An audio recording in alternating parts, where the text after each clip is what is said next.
చందమామ కథలు. ఊహాసుందరి. సూరసేన నగరపు యువరాజు ప్రదీపుడు చాలా అందమైనవాడు, బుద్ధిమంతుడు. అతనిలో ఒకే లోపం ఉండేది. అదేమిటంటే అతనికి ముక్కు మీద కోపం ఉండేది. అతి స్వల్ప విషయాల్లో కూడా వ్యథ చెందేవాడు. ప్రదీపుడికి యుక్త వయసు వచ్చాక అతని కోసం చుట్టుపట్ల ఉన్న రాకుమార్తెలందరి పటాలు తెప్పించారు. అయితే అతనికి వారిలో ఏ ఒక్కరూ నచ్చలేదు. నిజానికి అతని మనసులో చాలా కాలంగా ఒక ఊహాసుందరి ఉన్నది. అలాంటి కన్య దొరికేదాకా అతను పెళ్లాడదలచలేదు. ఏ రాజకుమార్తె చిత్తరు చూసినా ప్రదీపుడు నేను పెళ్లాడదలచిన కన్య ఇలా ఉండదు అనేవాడు. అతను అస్తమానము అదే మాట అనడం విని విని రాజుకు విసుగెత్తిపోయి నీకు కావలసిన కన్యను నువ్వే వెతుక్కోపో అన్నాడు. ప్రదీపుడు కొద్దిమంది పరివారాన్ని వెంటబెట్టుకుని దూరదేశాలకు ప్రయాణమయ్యాడు. ఎన్ని వందల యోజనాలో తిరిగినా అతనికి కావలసిన కన్య ఏ రాజభవనంలోనూ కనిపించలేదు. ప్రాణం విసిగిపోయి అతను తిరుగు ప్రయాణమై వస్తుండగా ఒక గ్రామంలో ఒక సంత తగిలింది.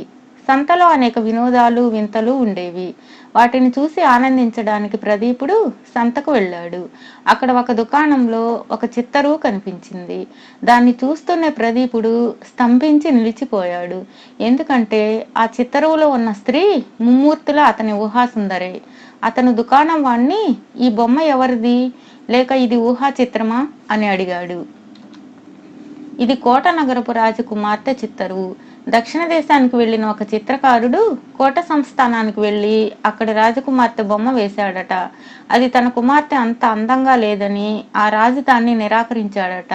బొమ్మ చక్కగా ఉన్నది, అందుకని నేను ఆ చిత్రకారుడి దగ్గర కొన్నాను అన్నాడు దుకాణదారు.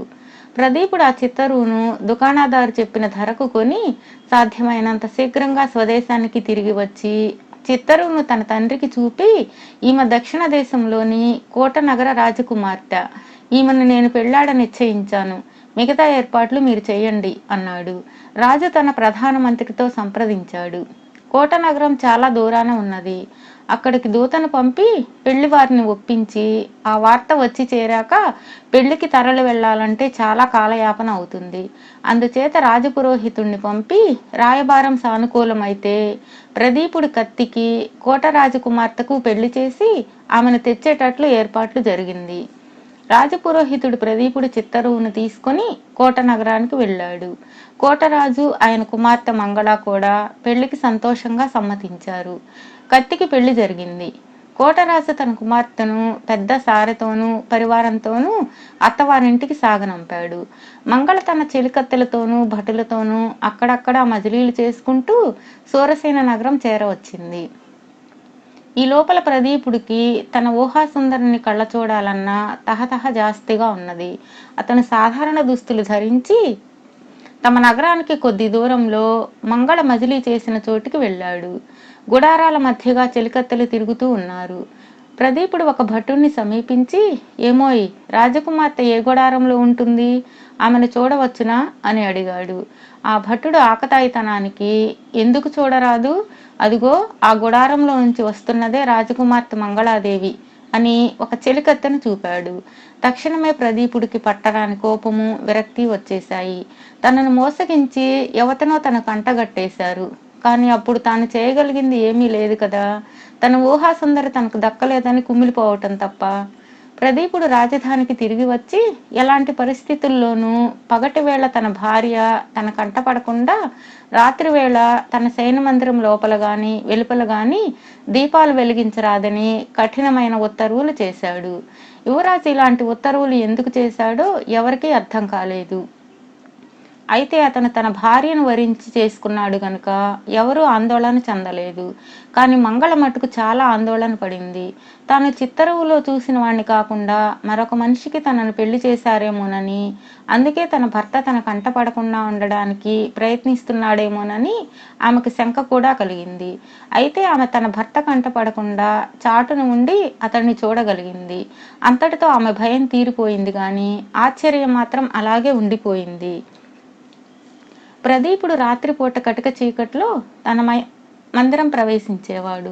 మంగళ మాట్లాడిస్తే ముక్తసరిగా సమాధానం ఇచ్చేవాడు. తెల్లవారు గట్ల కటిక చీకటితోనే బయటకు వెళ్ళిపోయి మళ్ళీ రాత్రి పొద్దుపోయిన దాకా మంగళ ఉన్న ఛాయలకు వచ్చేవాడు కూడా కాదు. రోజు రోజు ఇలా జరుగుతూ ఉంటే మంగళ భరించలేకపోయింది. తన భర్త ప్రవర్తనకు కారణం ఏమిటో తెలుసుకునేదాకా ఆమె మనసు ముళ్ళ మీద ఉన్నట్లు అనిపించింది. అందుచేత ఆమె తన వెంట ఉన్న ముసలదానిని సలహా అడిగింది. తల్లి, నీ అందం కోసమే నిన్ను పెళ్లి చేసుకున్నాడని అక్కడ వాళ్ళు చాలాసార్లు చెప్పారు. అది నిజం కాదేమో మరి. నిజమైతే నీ ముఖం చూడకుండా ఉండడానికి ఇన్ని పాట్లు పడతాడా? అతను పగలల్లా గోశాల వద్ద ఉంటున్నట్లు తెలిసింది. పొరపాటున నువ్వు కనిపిస్తావని భయం కాకపోతే యువరాజు అయిన వాడికి రోజూ పశువుల మందల మధ్య ఏం పని? నిన్ను చూస్తే అతను ఏం చేస్తాడో తెలుసుకోవడం అవసరం. అందుకు ఒక పని చేద్దాం. నువ్వు సామాన్య దుస్తులు ధరించి అలంకరణలు లేకుండా నా వెంటరా. పశువుల మందలుంటే చోటికి వెళదాం. నేను చూడగానే నీ భర్త ఏం చేస్తాడో జాగ్రత్తగా గమనించు. దానితో అతని రహస్యం తెలిసిపోవచ్చు అన్నది ముసలిదాసి. మర్నాడు తెల్లవారుజామున ప్రదీపుడు శయనమందిరంలో నుంచి వెళ్ళిపోయాక రాజభవనం ఇంకా మాటుమణిగి ఉండగానే మంగళ ఒక పాత చీర కట్టుకుని ఆభరణాలు పెట్టుకోకుండా తలైనా దువ్వుకోకుండా తన దాసి వెంట రాజుగారి గోశాలన్న చోటికి బయలుదేరి వెళ్ళింది. అప్పటికే ప్రదీపుడు అక్కడికి చేరాడు. ముసలిది తిన్నగా అతనున్న చోటుకి వెళ్ళి, బాబూ, ఈ పిల్లది నా మనవరాలు. వైద్యులు ఉష్ణధారలు తాగించమన్నారు. తమ సెలవైతే అలాగే చేస్తాను అన్నది. ఆమె మాట పూర్తి చేయనే లేదు. ప్రదీపుడు మంగళకేసి కళ్ళు పెద్దవి చేసి చూస్తున్నాడు. అతని ముఖం వెలవెలా పోతున్నది. తన ఊహాసుందరి ఈ ముసలదాని మనమరాలా? అతను తన కళ్ళను తానే నమ్మలేకపోయాడు. ఏం బాబు అని ముసలిది మళ్ళీ అడిగిందాక రాజకుమారుడు ఈ ప్రపంచంలోనే లేడు. ఉష్ణధారలా? తాగించు తాగించు అన్నాడు ప్రదీపుడు తడబడుతూ. మంగళ ఒక ఆవును పాలు పితుకుతున్న చోటికి బయలుదేరి కెవ్వున అరిచింది. ఆమె కాలులో ముళ్ళు గుచ్చుకున్నది.